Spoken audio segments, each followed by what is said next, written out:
जरा सोचिए, अगर अक्ल नहीं रहे तो क्या होगा, बुद्धि नहीं रहे तो क्या होगा, ज्ञान नहीं रहे तो क्या होगा। मोतिहारिये के नु खिस्सा एगो कौआ चढ़ गई सीढ़ी से छत पर। बपुआ कहला से बेटा से तेरे सीढ़ियां हटा दे रे, सार उतरिहन कैसे। एक सीढ़ी लगी थी आंगन में, कौआ सीढ़ी पर चढ़ चढ़ के छत पर चला गया। बापा बोला तेरे बेटा को, गिरे बउआ सीढ़ियां हटा, इस सार छत पर से कौआ उतरिहन कैसे साले। ऐसे तो काम ना चली, कौआ के तो पाँव खोला बाबू उड़ जाई, सीढ़ी लगाओ चाहे मौत लगाओ। हम लोगों ने कहा कि शिव से आप दान तो लेते हैं, शिव से आप बहुत कुछ मांगते हैं, कुछ न कुछ मिलता ही मिलता। देने का अधिकार भी उनको जितना है, देने की शक्ति भी उनको जितनी है, विश्व में, वर्ल्ड में, संसार में, इस त्रिभुवन में किसी को नहीं है, क्योंकि ईश्वर का नाम है शिव, ईश्वर का नाम है महादेव। हम लोगों ने कहा कि दान तो तुम मांगते हो, ज्ञान का नहीं मांगते हो बउआ। दान तो हम लोग मांगते हैं, ज्ञान काहे नहीं मांगते। ज्ञानमा भी मांग लीजिए तो उस दान का बढ़िया से बढ़िया उपयोग कर सकिएगा। रावण मांगा था दान, क्या मांगा था, त्रैलोक्य की शक्ति। नियम है शक्ति में छिपा हुआ सम्मान होता, इज्जत होती है। आपके पास पैसे की शक्ति बहुत ज्यादा है तो जगत में आपको सम्मान मिलेगा, सुविधा मिलेगी। आपके पास राजनीति की शक्ति बहुत ज्यादा है तो आपको सम्मान सुख मिलेगा, सामान्य नियम यही है। आपके पास सुंदरता की शक्ति बहुत ज्यादा है तो भी मिलेगा। बहुत सी महिलाएं विश्व में हुई हैं जिसके चलते तख्त डोला है, राजा डोले हैं, शासन डोला है। देखिए सुंदरता की शक्ति है, हालांकि उसकी नहीं है, उसको किसी ने दी है। कोई आदमी सुंदर पैदा हो गया, कोई आदमी कुरूप पैदा हो गया, इसमें उसका कोई दोष नहीं है, किसी ने दे दिया। तो कुरूपता दे दी हो या सुंदरता दे दी हो, उसमें उस आदमी की कोई खूबी नहीं है, कोई उसकी योग्यता नहीं है। तो रावण भी मांगने गया था पावर, जानता था कि पावर में इज्जत है, सम्मान है। शक्ति मांगी थी उसने, त्रिलोकी की शक्ति, यानी तीनों जो कहानी है सच है क्या झूठ हमको नहीं मालूम, तीनों जो लोक हैं उसकी शक्ति मांगी थी, यानी देवताओं से भी अपने को ऊपर कर लिया था उसने। देवता भी लोक में ही आते हैं, ऐसा नहीं है कि देवताओं की डिग्री महादेव के बराबर है। वो लोग, उन लोगों का भी लोक होता, वो लोग हमारे आपके नियमों से ही चलते हैं। त्रैलोक की शक्ति तो मांग ली, लेकिन शक्ति को संचालित करने का ज्ञान नहीं मांगा। आपने बंदूक तो सरकार से मांग ली, लेकिन बंदूक चलती कैसे है ये आपने सीखा ही नहीं सरकार से। सीख तो लीजिए भाई साहब, नहीं तो बहुत खतरनाक होगी वो बंदूक, क्योंकि उसमें शक्ति है। शक्ति में अगर ज्ञान नहीं होगा ना तो बहुत गड़बड़ हो जाएगा। हम में आप में भी शक्ति है, हम लोग बोल रहे हैं शक्ति है हम लोग के पास। मामूली काम हम लोग नहीं करते हैं, दुनिया की बहुत आधी से ज्यादा चीजें तो हम लोगों ने बना ली हैं। क्या नहीं बनाया हम लोगों ने, ठीक है हम लोगों को किसी दूसरे ने बनाया, लेकिन हम लोगों ने भी बहुत कुछ बना लिया, कम नहीं बनाया है और बना रहे हैं। हम लोगों के साथ दिक्कत है कि हम लोगों को दूसरा कोई बनाता है और दूसरा कोई ले जाता है। दूसरे की इच्छा से आते हैं और दूसरे की इच्छा से चले जाते हैं, बीच में समझते हैं कि अपनी इच्छा से हैं। इसी को कहते हैं अज्ञान, इसी को कहते हैं बुद्धि नहीं होना। आप आते हैं दूसरी की इच्छा से, माँ बाप की इच्छा से आप नहीं आते, वो माध्यम है। कि बहुत माँ बाप हैं जो निसंतान है, और मेरे यहाँ अक्सर लोग आते हैं कि हमको बेटा नहीं है या 5 को बेटी है, 1 बेटा चाहिए। इसका माने उनके फैक्ट्री में दम नहीं है, वो माध्यम हो सकते हैं, ताकत उनको नहीं है। यानी हम लोग दूसरे की इच्छा से आते हैं जो दिखता नहीं है। जनरेटर चला।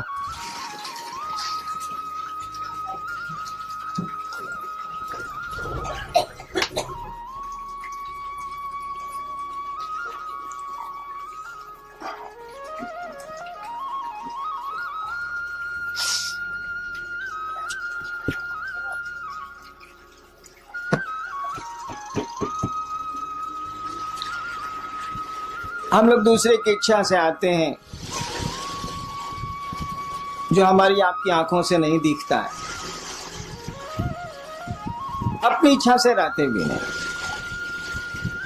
अक्सर लोग चाहते हैं, करीब करीब सभी लोग चाहते हैं रहना, रहते कहाँ है, हम लोग के पूर्वज चले गए। तो आना दूसरे के हाथ में है, जाना दूसरे के हाथ में है। बीच में ऐसा लगता है कि बहुत कुछ हम लोगों के हाथ में है, ऐसा है नहीं, लेकिन लगता है तो लगता है। भ्रम ही सही, तो भ्रम भी आप में हमें संवेदना उत्पन्न करते हैं, प्रतिक्रिया उत्पन्न करते हैं, परिणाम उत्पन्न करते हैं। हम लोगों ने कहा लोगों को कि भैया महादेव से तो लेते ही लेते हो, लो यार कौन रोकता है, और उतना दे भी कौन सकता है जो दूसरे के पास जाओगे, लो जरूर लो। लोगों ने लिया है, हम आप क्यों दूबर रहे, हम आप क्यों कमजोर रहे। लेकिन ज्ञान भी लो नहीं यार, ज्ञान क्यों नहीं लेते हो?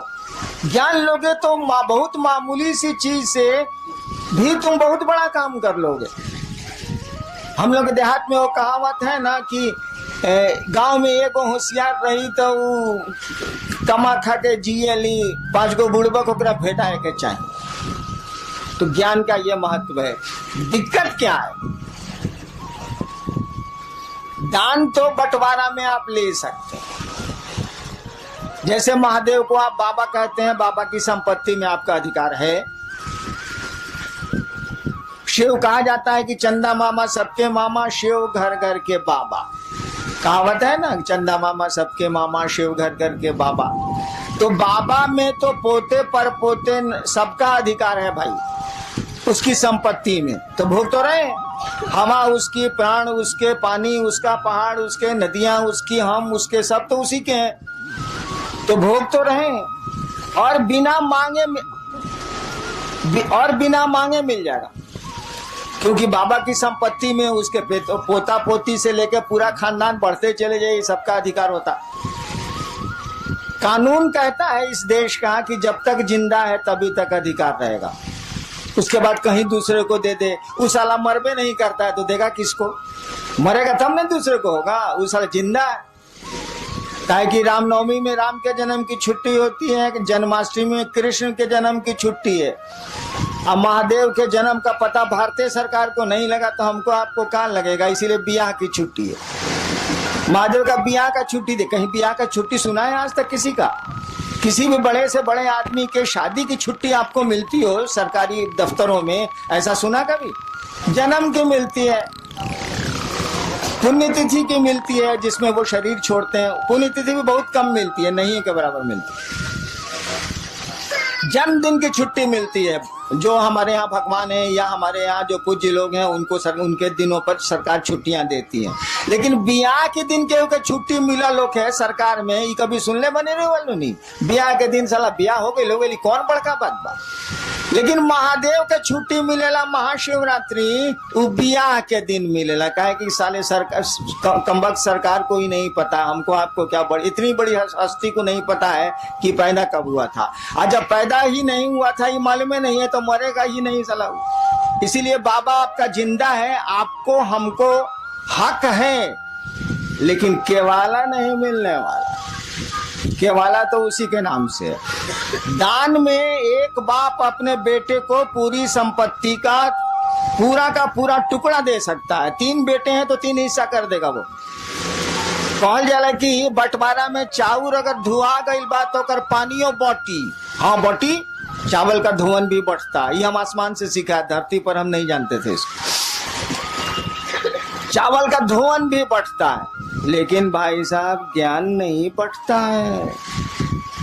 एक बाप अपने बेटे को, अगर 3 बेटे हैं, 4 बेटे हैं, तो वो 4 टुकड़े कर देगा। बंटवारा के समय चावल और अधन पर चढ़ा हुआ है तो पानी भी बांट देगा वो। लेकिन वह बहुत बढ़िया शिक्षक है तो ज्ञान नहीं बांट सकता है। उसका ज्ञान लेने के लिए उसके बेटों को उससे ज्ञान लेने की मानसिकता में आना होगा, उससे पढ़ना होगा। हम अक्सर एक किस्सा सुनाते हैं, बना के किस्सा सुनाते हैं, कौन किस्सा थोड़े। एक बाप था, उस इलाके का बहुत बढ़िया शिक्षक था, रिटायर कर गया, और जब तक वो शरीर से तंदुरुस्त था अपने बेटों को कहता था, अरे हमसे पढ़ लो, इस इलाका में हमसे बढ़िया मास्टर नहीं है, तुम भी जानते हो कि हमसे बढ़िया मास्टर नहीं है, हमसे पढ़ो। 3 को बेटा था, 2 को बड़का बोला तोहरा से पढ़े हमारे स्कूल में नाम लिखावो। क्या करेगा बाप, उसने स्कूल में नाम 2 को लिखा दिया। छोटका बोला कि ना बाबूजी हम तोहरे से पढ़े। उसने तो कहा ही था कि हाँ पढ़ो। 2 बेटा कहा कि ना हम तरह से ना पढ़े, भी स्कूल में पढ़े। समय बीता, वो रिटायर कर गया, बूढ़ा हो गया। एक दिन सबसे छोटका बेटा हो गया था कलेक्टर, पढ़ा टीचर बढ़िया था, बना दिया उसको, IAS हो गया, वो कलेक्टर हो गया।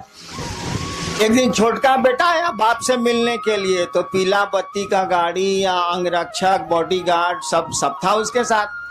और दोनों भईवा जो था उससे बड़ा जो नहीं पड़ा था अपने बाप से, वो दोनों बथान में भैंस को सानी लगा रहा था।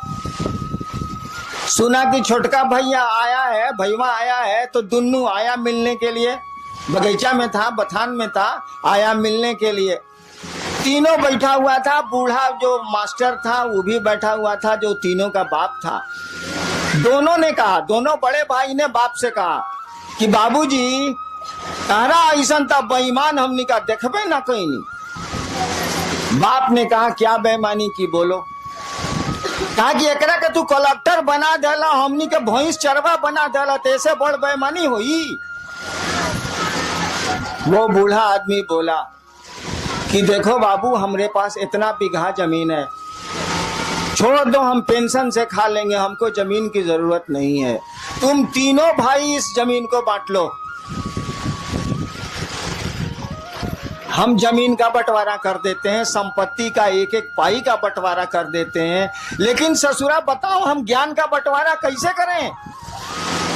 ये पढ़ना चाहा तो हमने पढ़ा दिया, तुम दोनों ने कहा नहीं पढ़ेंगे तो स्कूल भेज दिया।